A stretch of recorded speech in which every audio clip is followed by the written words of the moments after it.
ക്രിസ്തുനാഥനൻ സ്വന്തമായി തീർന്നു. ഉർവിയെ ജയിച്ച ക്രിസ്തുനാഥനൻ സ്വന്തമായി തീർന്നു.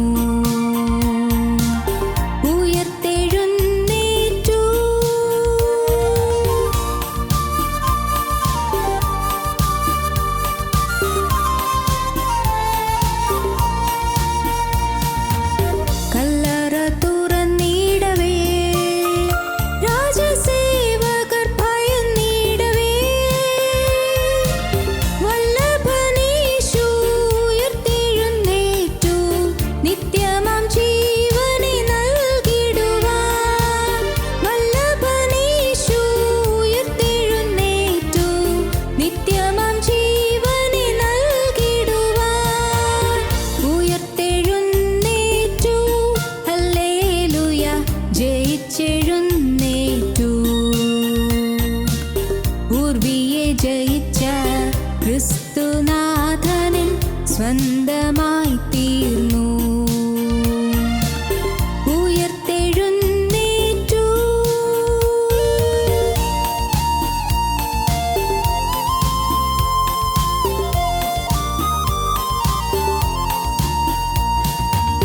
മരണമേ വിഷമെവിടെ, പാതാളമേ ജയമെവിടെ? മരണത്തെ ജയിച്ചവൻ ഉയർത്തെഴുന്നേറ്റു. പാതാള വൈരി ജയിച്ചവനായി. മരണത്തെ ജയിച്ചവൻ ഉയർത്തെഴുന്നേറ്റു.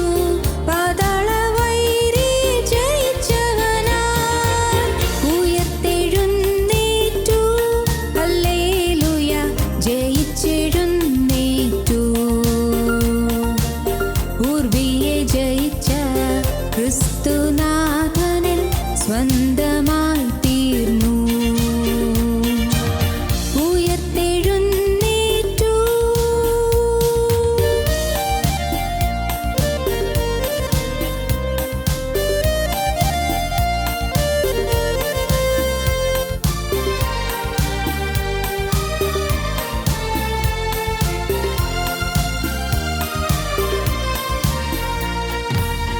മരിച്ചവരുടെ ഇടയിൽ ജീവനാഥനെ തേടുകയോ?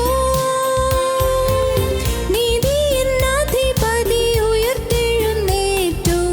സ്വർഗ്ഗപിതാവിൻ മഹിമയിതേ. നീതിയിൻ അധിപതി ഉയർത്തെഴുന്നേറ്റു. സ്വർഗ്ഗപിതാവിൻ മഹിമയിതേ. ഉയർത്തെഴുന്നേറ്റു. ഹല്ലേലൂയ, ജയിച്ചെഴുന്നേറ്റു. ഉർവിയെ ജയിച്ച ക്രിസ്തുനാഥനൻ സ്വന്തമായി തീർന്നു.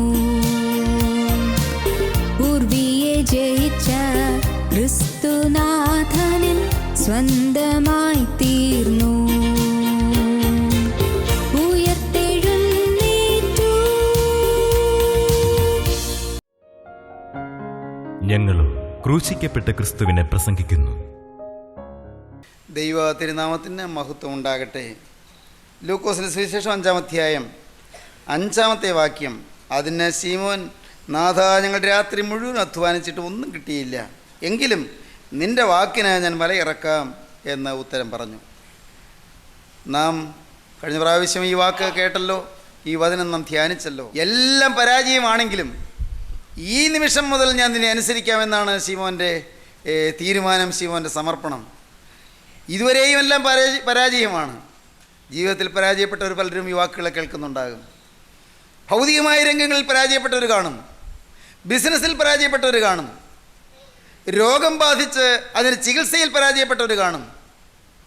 അനേകം ആവശ്യങ്ങളുടെ മുഖത്ത് അതിൻ്റെ പരിഹാരത്തിന് വേണ്ടി അധ്വാനിച്ചു, പക്ഷേ പരാജയപ്പെട്ടവർ പലരും കാണും. ഒരു നല്ല വീട് പണിയുന്നതിൽ ഉത്സാഹത്തോടെ പ്രവർത്തിച്ചു, പക്ഷേ അതിൽ പരാജയപ്പെട്ടവർ കാണും. ഒരു നല്ല വിവാഹം നടക്കുന്നതിന് അതിനുവേണ്ടി നല്ലതുപോലെ പരിശ്രമിച്ചു, ആഗ്രഹിച്ചു, പ്രാർത്ഥിച്ചു, പക്ഷേ നാളതുവരെ പരാജയം മാത്രമായവരോട് ഇരിക്കുന്നുണ്ടാകും. ദൈവത്തിന് സ്തോത്രം.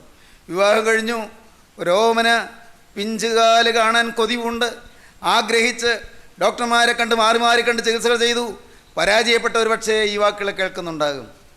ദൈവത്തിന് സ്തോത്രം. പല പല പ്രാവശ്യമായി പരീക്ഷ എഴുതിയിട്ടും പരാജയത്തിൻ്റെ നെല്ലിപ്പലക കണ്ട് മനസ്സ് നിരാശയിലാണ്ട് അസ്വസ്ഥമായ ഹൃദയത്തോടെ ഭാരത്തോടിരിക്കുന്നവർ പക്ഷേ ഈ വാക്കുകളെ കേൾക്കുന്നുണ്ടാകും. നാഥ, ഞങ്ങളുടെ രാത്രി മുഴുവൻ അധ്വാനിച്ചിട്ടും ഒന്നും കിട്ടിയില്ല. എങ്കിലും നിൻ്റെ വാക്കിന് ഞാൻ മലയിറക്കാം.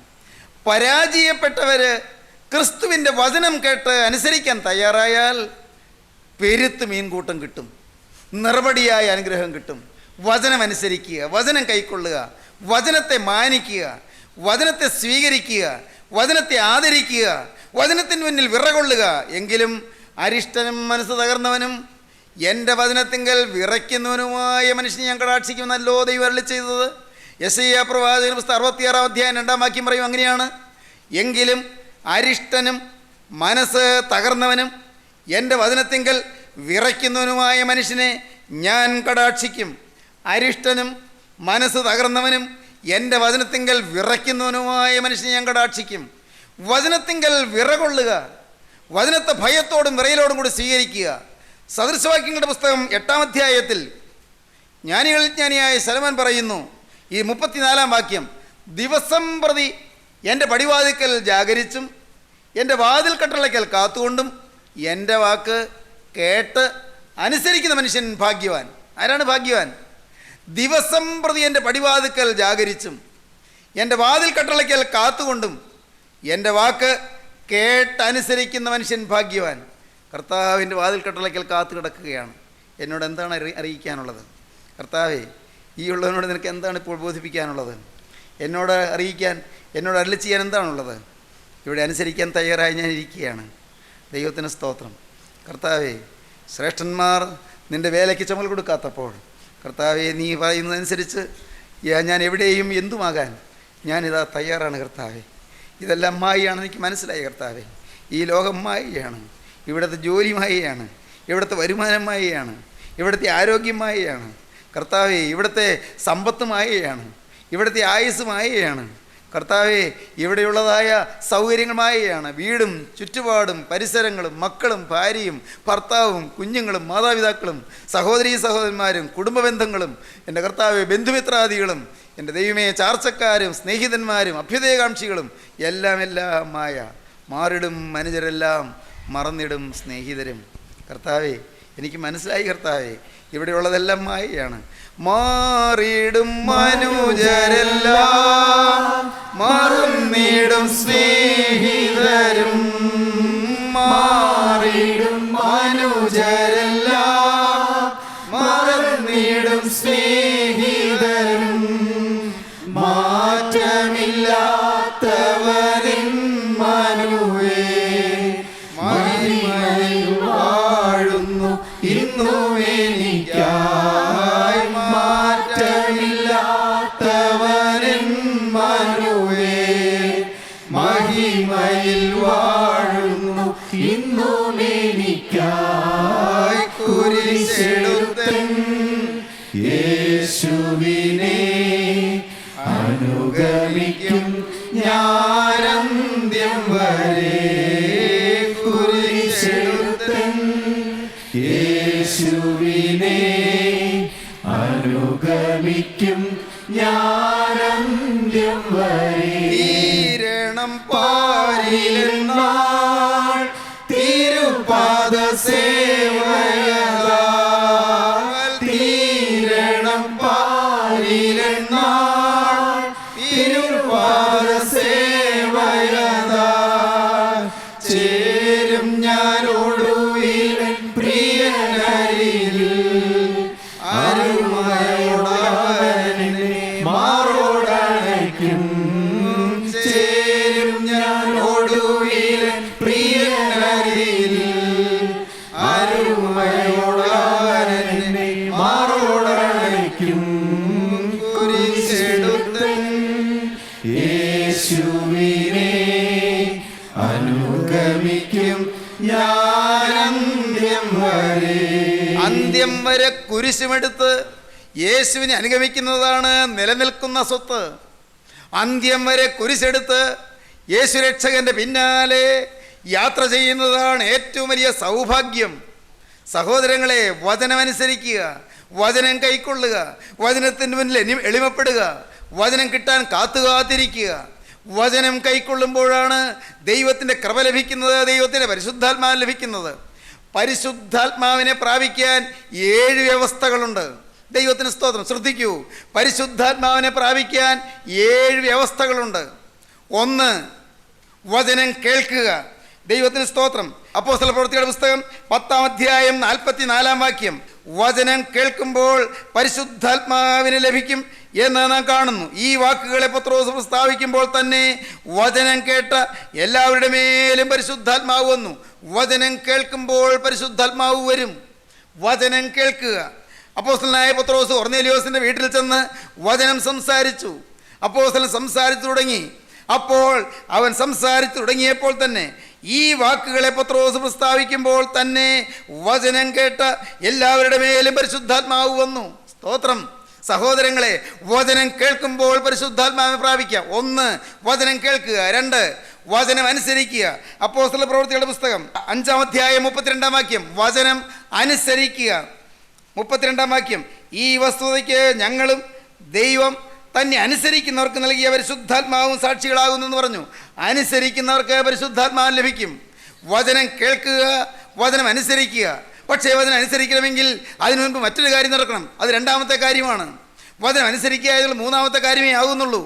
വചനം കേൾക്കുക 1, വചനം അനുസരിക്കുക 3. 2ാമത്തെ കാര്യം എന്താണ്? വചനം വിശ്വസിക്കുക. വചനം വിശ്വസിച്ചാൽ അനുഗ്രഹം. യോഹന്നാന്റെ സുവിശേഷം 7-ാം അധ്യായം 37-ാം വാക്യം, ഉത്സവത്തിന് മഹാദിനമായ ഒടുക്കത്തെ നാളിൽ യേശു നിന്നുകൊണ്ട്, ദാഹിക്കുന്നവനെല്ലാം എൻ്റെ അടുക്കൽ വന്ന് കുടിക്കട്ടെ, എന്നിൽ വിശ്വസിക്കുന്നവൻ്റെ ഉള്ളിൽ നിന്ന് തിരുവെഴുത്ത് പറയുന്നത് പോലെ ജീവജലത്തിൻ്റെ നദികൾ ഒഴുകുമെന്ന് വിളിച്ചു പറഞ്ഞു. വിശ്വസിക്കുന്നവർക്ക് പരിശുദ്ധാത്മാവ് ലഭിക്കും.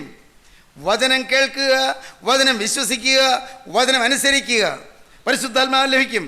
തീർന്നില്ല, ഒന്നുകൂടി ശ്രദ്ധിക്കൂ. വചനം കേൾക്കുക, പരിശുദ്ധാത്മാവ് ലഭിക്കും. വചനം വിശ്വസിക്കുക, പരിശുദ്ധാത്മാവ് ലഭിക്കും. വചനം അനുസരിക്കുക, പരിശുദ്ധാത്മാവ് ലഭിക്കും. 4ാമത്തെ കാര്യം എന്താണ്? വചനത്തിന് വേണ്ടി ദാഹിക്കുക. ദൈവത്തിൻ്റെ പരിശുദ്ധാത്മാവിന് വേണ്ടിയും ദാഹിക്കുക. ദാഹിക്കുക. ദാഹിക്കുന്നവൻ വരട്ടെ, ഇച്ഛിക്കുന്നവൻ ജീവജലം സൗജന്യമായി വാങ്ങട്ടെ. വെളിപ്പാട് പുസ്തകം 22-ാം അധ്യായത്തിലെ വാക്യം കാണാം.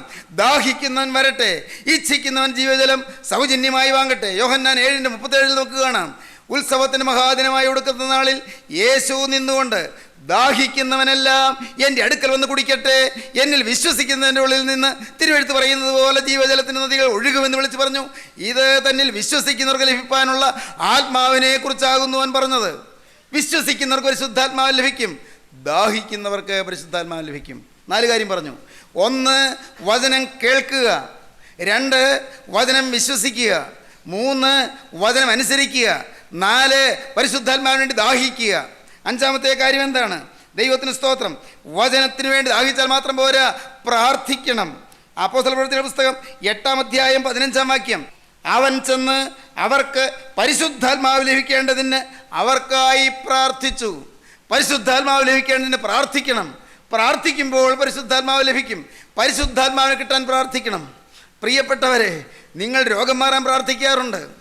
അതെ, നിങ്ങൾ പരീക്ഷ പാസ്സാകാൻ പ്രാർത്ഥിക്കും. കുടുംബത്തിലെ പ്രശ്നങ്ങൾ മാറാൻ പ്രാർത്ഥിക്കും. കടം മാറാൻ പ്രാർത്ഥിക്കും. ജോലി കിട്ടാൻ പ്രാർത്ഥിക്കും. മക്കളുടെ സ്വഭാവം നന്നാകാൻ പ്രാർത്ഥിക്കും. ഭർത്താവിൻ്റെ മദ്യപാനശീലം മാറാൻ പ്രാർത്ഥിക്കും. ദൈവത്തിൻ്റെ വലിയ നാമം മഹത്വപ്പെടട്ടെ. സഹോദരങ്ങളെ, പോരാ പോരാ. നിങ്ങൾ എന്തിനു വേണ്ടിയാണ് ഏറ്റവും ആദ്യം പ്രാർത്ഥിക്കേണ്ടത്? പരിശുദ്ധാത്മാവിന് വേണ്ടി പ്രാർത്ഥിക്കണം. പരിശുദ്ധാത്മാവ്, കർത്താവേ, നിൻ്റെ ആത്മാവിനെ എനിക്ക് തരണമേ, നിൻ്റെ പരിശുദ്ധാത്മാവിനെ എനിക്ക് തരണമേ. ആത്മാവിന് വേണ്ടി പ്രാർത്ഥിക്കണം. വീണ്ടും നമുക്ക് നോക്കാം. അടുത്തത്, പരിശുദ്ധാത്മാവിന് വേണ്ടി കാത്തിരിക്കണം. പരിശുദ്ധാത്മാവിന് വേണ്ടി കാത്തിരിക്കുക. അപ്പോസ്തലപ്രവൃത്തികളുടെ പുസ്തകം 1-ാം അധ്യായം 1-ാം അധ്യായത്തിൻ്റെ 4-ാം വാക്യം നമുക്ക് വായിക്കാം.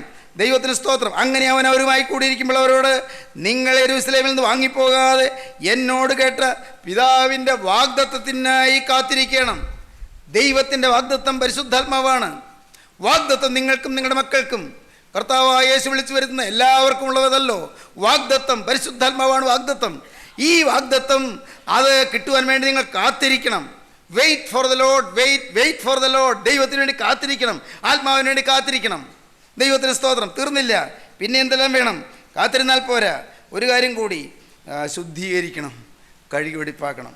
അപ്പോസ്തല പ്രവൃത്തികളുടെ പുസ്തകം 8-ാം അധ്യായം 22 മുതൽ 25 വരെ വാക്യങ്ങൾ വായിക്കുമ്പോൾ അവിടെ കാണാം, പരിശുദ്ധാത്മാവിനെ ലഭിക്കാൻ ശുദ്ധീകരണം പ്രാപിക്കണം. നീ വഷളത്വം വിട്ട് മാനസാന്തരപ്പെട്ട് കർത്താവിനോട് പ്രാർത്ഥിക്കുക, പക്ഷേ നിന്റെ ഹൃദയത്തിൽ നിരൂപണം ക്ഷമിച്ച് കിട്ടുമായിരിക്കും. വഷളത്വം വിട്ട് മാനസാന്തരപ്പെടണം, ശുദ്ധീകരണം, വഷളത്വം മാറ്റണം, ശുദ്ധീകരണം. പരിശുദ്ധാത്മാവിന് വെറുതെ കിട്ടുകയില്ല, പരിശുദ്ധാത്മാവിന് വെറുതെ കിട്ടുകയില്ല. ശുദ്ധീകരണം പ്രാപിക്കണം, കഴുകൽ പ്രാപിക്കണം. അകത്തെ മനുഷ്യൻ, ഹൃദയത്തിനകത്ത് കഴുകൽ പ്രാപിക്കണം. സബ് കോൺഷ്യസ് മൈൻഡും കഴുകണം. സ്തോത്രം. ഉപബോധ മനസ്സിലും കഴുകൽ കിട്ടണം. നമ്മുടെ ബോധ മനസ്സ് മാത്രം കഴുകിയാൽ പോരാ, ചിന്തകൾ മാത്രം കഴുകിയാൽ പോരാ. കർത്താവേ, എന്നെ മുഴുവനായി നീ ഒന്ന് കഴുകിയെടുക്കണമേ, മുഴുവനായി എന്നെ ഒന്ന് കഴുകണമേ, എൻ്റെ ഹൃദയം കഴുകണമേ, എൻ്റെ ബോധ മനസ്സ് കഴുകണമേ, പോരാ എൻ്റെ ഉപബോധ മനസ്സ് കഴുകണമേ, എൻ്റെ അബോധതലങ്ങളും കഴുകണമേ, എൻ്റെ ആളത്വം മുഴുവൻ കഴുകണമേ, എനിക്ക് പൂർണ്ണ ശുദ്ധീകരണം തരണമേ, മലിനമായതൊന്നും എന്നില്ലാതെ സമ്പൂർണ്ണമായി നിന്റെ തിരുരക്തത്താൽ എന്നെ കഴുകണമേ. ഇങ്ങനെ 7 കാര്യങ്ങൾ നിങ്ങളുടെ ജീവിതത്തിൽ സംഭവിക്കുമ്പോൾ പ്രിയപ്പെട്ടവരെ, അപ്പോൾ പരിശുദ്ധാത്മാവ് ലഭിക്കും. 1, വചനം കേൾക്കുക. 2, വചനം വിശ്വസിക്കുക. 3, വചനം അനുസരിക്കുക. 4, വചനത്തിന് വേണ്ടി പരിശുദ്ധാത്മാവിന് വേണ്ടി ദാഹിക്കുക. 5, പ്രാർത്ഥിക്കുക. 6, കാത്തിരിക്കുക.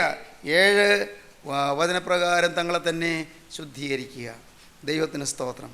എൻ്റെ പ്രിയ സഹോദരങ്ങളോട് പറയട്ടെ, നിങ്ങൾ അനുസരിച്ചാൽ ശുദ്ധീകരണം നിങ്ങൾക്ക് കിട്ടും. അനേകരുടെ ഹൃദയത്തിലാണ് മാലിന്യം, പുറമേ ഭംഗിയായിട്ടാണ് ഇരിക്കുന്നത്. ദൈവത്തിൻ്റെ വലിയ നാമം മഹത്വപ്പെടട്ടെ.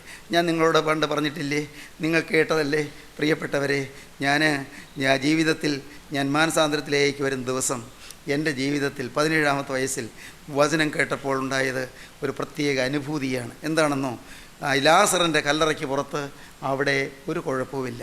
ലാസറിൻ്റെ ആ കല്ലറയ്ക്ക് പുറത്ത് ഒരു പ്രശ്നവുമില്ല.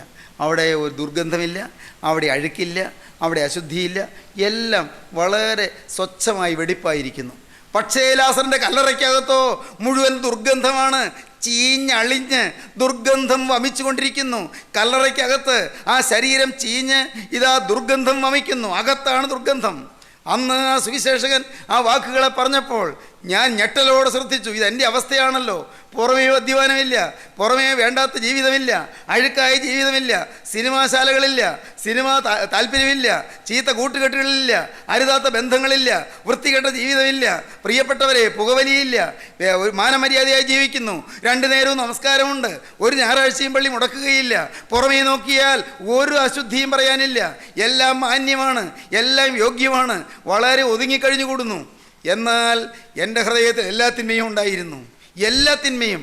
അകത്ത് വൈരാഗ്യമുണ്ട്, അകത്ത് പകയുണ്ട്, അകത്ത് വിദ്വേഷമുണ്ട്, അകത്ത് മുഷിച്ചിലുണ്ട്, അകത്ത് നല്ല പ്രതികാര വാഞ്ചയുണ്ട്, അകത്ത് ചിലരോട് പരിഭവമുണ്ട്, ചിലരെന്നെ ഒറ്റപ്പെടുത്തുന്നതിലും എന്നെ അവഗണിക്കുന്നതിലും നല്ല പരാതിയുണ്ട്.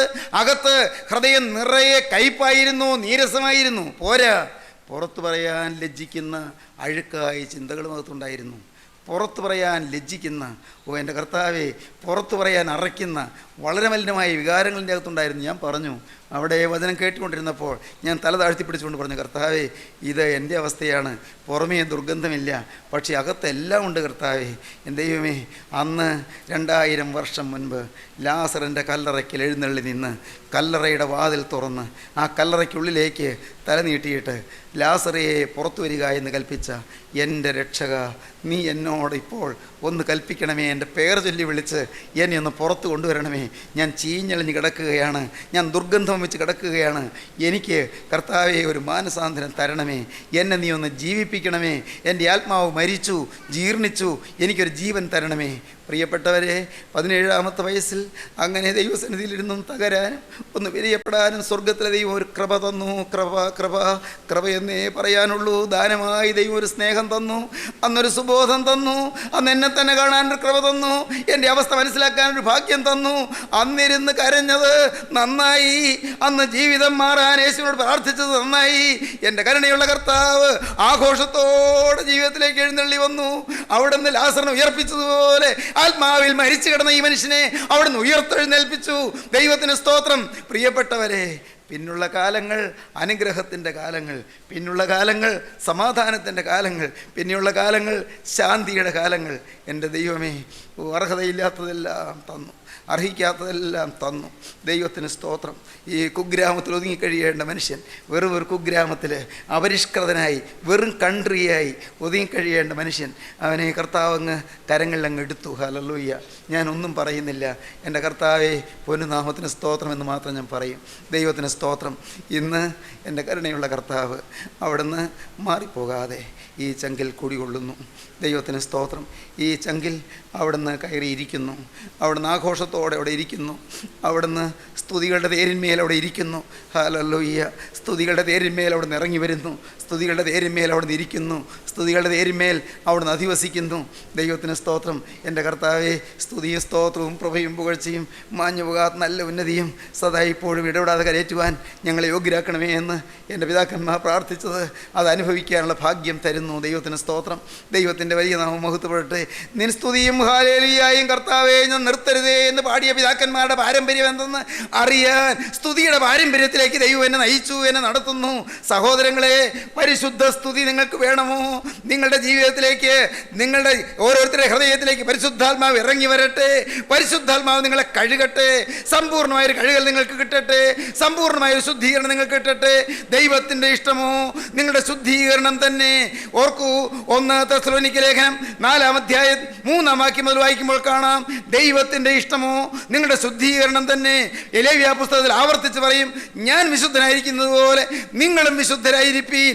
ദൈവത്തിന് സ്തോത്രം. ഇതിനു മുൻപ് ഒരിക്കൽ ഞാൻ നിങ്ങളോട് പറഞ്ഞു, നിങ്ങൾക്ക് ഓർമ്മയുണ്ടോ? രണ്ട് എഴുത്തുകൾ വേണം. ഒന്ന് നെറ്റിയിൽ ഒരു എഴുത്ത്, പിന്നൊന്ന് പിറകിലേക്ക് ഒരു എഴുത്ത് കെട്ടി തൂക്കിയിടണം. അതെങ്ങനെയാണ്? അത് രസകരമാണ്. ഞാൻ പറഞ്ഞിട്ടുണ്ട്, ഓർക്കുണ്ടോ?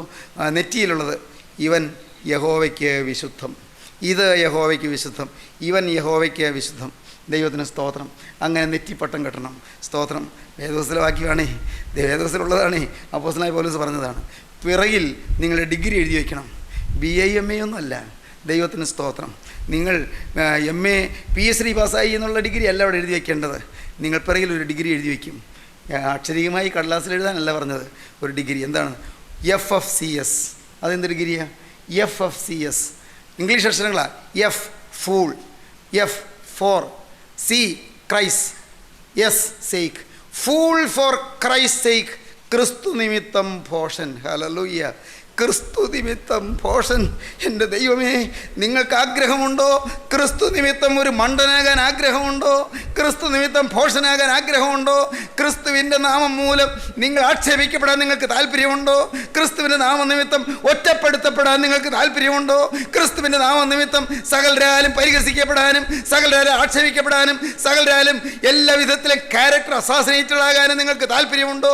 തേജോധം ചെയ്യപ്പെടാൻ താല്പര്യമുണ്ടോ? പ്രിയപ്പെട്ടവരെ, ക്രിസ്തു നിമിത്തം ഭോഷൻ എന്നുള്ള ഒരു ഡിഗ്രി നിങ്ങൾക്ക് സമ്പാദിക്കണമോ? ക്രിസ്തു നിമിത്തം ഭോഷൻ. Fool for Christ sake. FFCS. Fool for Christ sake. ക്രിസ്തു നിമിത്തം ഭോഷനായി തീരുക.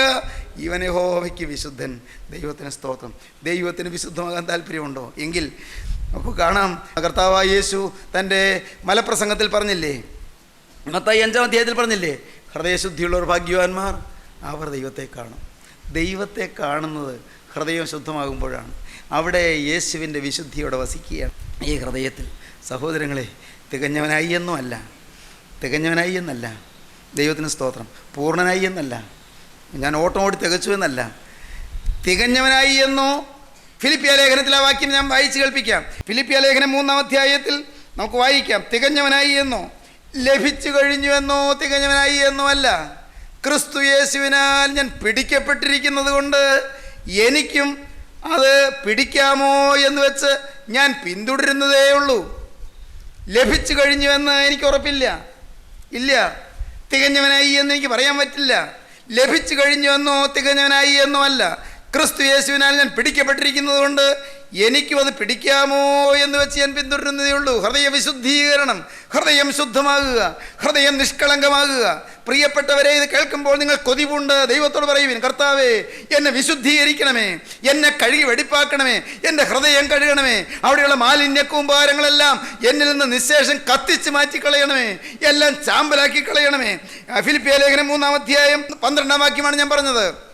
ലഭിച്ചു കഴിഞ്ഞു എന്നോ തികഞ്ഞവനായി എന്നോ അല്ല, ക്രിസ്തു യേശുവിനാൽ ഞാൻ പിടിക്കപ്പെട്ടിരിക്കുന്നത് കൊണ്ട് എനിക്കും അത് പിടിക്കാമോ എന്ന് വെച്ച് ഞാൻ പിന്തുടരുന്നതേ ഉള്ളൂ. ഒന്ന് ഞാൻ ചെയ്യുന്നു. എന്താണത്?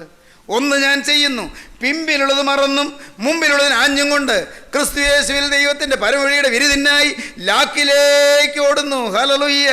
ലാക്കുണ്ട് പ്രിയപ്പെട്ടവരെ, ഒരു നല്ല ലാക്കുണ്ട്. വിശ്വാസത്തിൻ്റെ നായകനും പൂർത്തി വരുത്തുന്നതിനായി യേശുവിനെ നോക്കുക. തൻ്റെ മുമ്പിൽ വെച്ചിരുന്ന സന്തോഷം ഓർത്ത് അപമാനം അലക്ഷ്യമാക്കി ക്രൂസിനെ സഹിക്കുകയും ദൈവസിംഹാസനത്തിൻ്റെ വലത്ത് ഭാഗത്ത് ഇരിക്കുകയും ചെയ്തു. നിങ്ങളുടെ ഉള്ളിൽ ക്ഷീണിച്ച് മടുക്കാതിരിപ്പാൻ പാപികളാൽ തനിക്ക് നേരിട്ട ഇങ്ങനെയുള്ള വിരോധം സഹിച്ചവനെ ധ്യാനിച്ചു കൊള്ളുവീൻ. പാപത്തോട് പോരാടുന്നത് നിങ്ങൾ പ്രാണത്യാഗത്തോട് എതിർത്ത് നിന്നിട്ടില്ല എന്ന് എബ്രായ ലേഖനം 12-ാം അധ്യായം ആദ്യത്തിൽ നാം കാണും. ദൈവത്തിന് സ്തോത്രം. യേശുവിനെ നോക്കിക്കൊണ്ട് നോക്കോടാം. എൻ്റെ ബഹുമാന്യ സഹോദരങ്ങളെ, നിങ്ങൾ ഈ വചനം കേട്ടുകൊണ്ടിരിക്കുമ്പോൾ നിങ്ങൾക്ക് എന്തെല്ലാം തീരുമാനം വരുന്നുണ്ട്? കർത്താവേ, എനിക്കൊരു വിശുദ്ധനായി ഈ തലമുറയിൽ നിൽക്കണം. എൻ്റെ കർത്താവേ, നിൻ്റെ പരിശുദ്ധാത്മാവിനെ അതെനിക്ക് തരണം. നിൻ്റെ വചനം ഞാൻ അനുസരിച്ച് കൊള്ളാം, വാക്കിന് ഞാൻ വിലയിറക്കിക്കൊള്ളാം. കർത്താവേ, അവൻ എന്തെങ്കിലും കൽപ്പിച്ചാൽ ചെയ്യാൻ ഞാൻ തയ്യാറാണ്. കർത്താവേ, ഇതാ ഇത്രയും അധ്വാനിച്ചിട്ടൊന്നും കിട്ടിയില്ല, ഇനി നിൻ്റെ വാക്ക് അനുസരിച്ച് ഞാനിതാ വിലയിറക്കാൻ പോവുകയാണ്. നിങ്ങൾക്ക് എന്തെങ്കിലുമൊക്കെ തീരുമാനിക്കാൻ പറ്റുന്നുണ്ടോ? ഇനി നിൻ്റെ വചനപ്രകാരം നിൻ്റെ ചൊൽപ്പടിക്ക് ഞാൻ നടക്കും, വചനപ്രകാരം ഞാൻ നടക്കും, വചനം അനുസരിക്കും. കർത്താവെ, വചനത്തെ ഞാൻ ചോദ്യം ചെയ്യില്ല. എന്തുകൊണ്ട് ഞാൻ ചിന്തിക്കില്ല, എങ്ങനെയെന്ന് ചിന്തിക്കില്ല. എൻ്റെ കർത്താവെ, ഞാൻ എപ്പോഴും ഞാൻ കണ്ണുമടച്ച് അനുസരിക്കും. കർത്താവെ, അത് അന്ധതയല്ല, നേരെ മറിച്ചത് അനുസരണമാണ്, അത് വിജയത്തിലേക്കുള്ള സോപാനമാണ്. എനിക്ക് മനസ്സിലായി കർത്താവെ. നിങ്ങളിപ്പോൾ ആരെല്ലാം തീരുമാനിക്കും, ആരെല്ലാം കർത്താവിൻ്റെ കരങ്ങളിലേക്ക് കൊടുക്കും, ആരെല്ലാം ദൈവത്തോട് വാക്ക് പറയും, ആരെല്ലാം ഭാവി യേശുവിനെ ഏൽപ്പിക്കും, വചനം അനുസരിക്കാൻ ആരെല്ലാം തയ്യാറാകും, വചനത്തിന് ചെവി കൊടുക്കാൻ ആരെല്ലാം തയ്യാറാകും, യേശുക്രിസ്തുവിനെ ഹൃദയത്തിലേക്ക് സ്വീകരിപ്പാൻ ആരെല്ലാം തങ്ങളെ തന്നെ വിശുദ്ധീകരിക്കും. യേശുക്രിസ്തുവിനെ ഹൃദയത്തിലേക്ക് സ്വീകരിക്കാൻ തങ്ങളെ തന്നെ വിശുദ്ധീകരിപ്പീൻ. പാപത്തോട് പോരാടുവീൻ, പാപത്തെ ഉപേക്ഷിപ്പീൻ, പാപമില്ലാത്ത ജീവിതം തുടങ്ങുവീൻ, വിശുദ്ധി കൈമുതലാക്കുവീൻ. വിശുദ്ധിയുടെ തലമുറ ഉണർന്നു വരട്ടെ, വിശുദ്ധിയുടെ ഒരു തലമുറ ഇന്ന് എഴുന്നേറ്റ് വരട്ടെ. ഇതൊരു വെല്ലുവിളിയായിട്ട് നിങ്ങൾ എടുക്കുവീൻ. വിശുദ്ധിയെ ദീപശിഖ കയ്യിലെന്തിക്കൊണ്ട്, വിശുദ്ധിയുടെ ദീപശിഖ കയ്യിലെന്തിക്കൊണ്ട് ഇറങ്ങി പുറപ്പെടാൻ ആരെല്ലാം തയ്യാറാകും? അവരുടെ കരങ്ങളെ ഉയർത്തട്ടെ, അവർ യേശുവിനോട് പറയട്ടെ, യേശുവേ നീ എന്നെ വിശുദ്ധീകരിക്കണമേ, യേശുവേ നീ എന്നെ വിശുദ്ധീകരിക്കണമേ, യേശുവേ നീ എന്നെ വിശുദ്ധീകരിക്കണമേ. കരങ്ങൾ ഉയർന്നിരിക്കട്ടെ, നമുക്ക് പ്രാർത്ഥിക്കാം. കരുണയുള്ള കർത്താവേ, ജീവനുള്ള ദൈവമേ, ഈ അതിമനോഹരമായ സമയത്തിനായി ഞങ്ങൾ നിന്നെ സ്തുതിക്കുന്നു, ജീവന്റെ വചനങ്ങൾക്കായി ഞങ്ങൾ നിന്നെ സ്തുതിക്കുന്നു. എല്ലാവരെയും അനുഗ്രഹിക്കണമേ. വിശുദ്ധിയെ കൊതിക്കുന്നതിന്റെ മക്കളുടെ മേൽ ആത്മാവിനെ കൃപ പകരണമേ. പരിശുദ്ധാത്മാവിനെ അയക്കണമേ. വചനം കേൾക്കാനും അതിനെ വിശ്വസിക്കാനും വചനം അനുസരിക്കാനും വചനത്തിനു വേണ്ടി പ്രാർത്ഥിക്കാനും പരിശുദ്ധാത്മാവിന് വേണ്ടി ദാഹിക്കാനും പരിശുദ്ധാത്മാവിന് വേണ്ടി കാത്തിരിപ്പാനും തങ്ങളെ തന്നെ വിശുദ്ധീകരിച്ച് ഒരുങ്ങിയിരിപ്പാനും എല്ലാവർക്കും കൃപ നൽകണമേ. കുടുംബശാന്തി അയക്കണമേ കർത്താവേ. രോഗങ്ങൾ മാറ്റണമേ കർത്താവേ. രോഗസൗഖ്യം അയക്കണമേ കർത്താവേ. പൈശാചിക ബാധകൾ മാറ്റണമേ കർത്താവേ. ദുരാത്മ ബന്ധനങ്ങൾ അഴിക്കണമേ കർത്താവേ. എറിയോ കോട്ടകൾ തകർക്കണമേ കർത്താവേ. സാത്താന്റെ കോട്ടകളും ദുർഗങ്ങളും തകർന്നു പോകണമേ. എല്ലാ കുടുംബങ്ങളെയും അനുഗ്രഹിക്കണമേ. എല്ലാവരെയും വാഴ്ത്തണമേ. യേശുവിന്റെ രണ്ടാമത്തോടിനു വേണ്ടി എല്ലാവരെയും ഒരുക്കണമേ. യേശു ക്രിസ്തുവിന്റെ ജയകരമായ നാമത്തിൽ തന്നെ. ആമീൻ.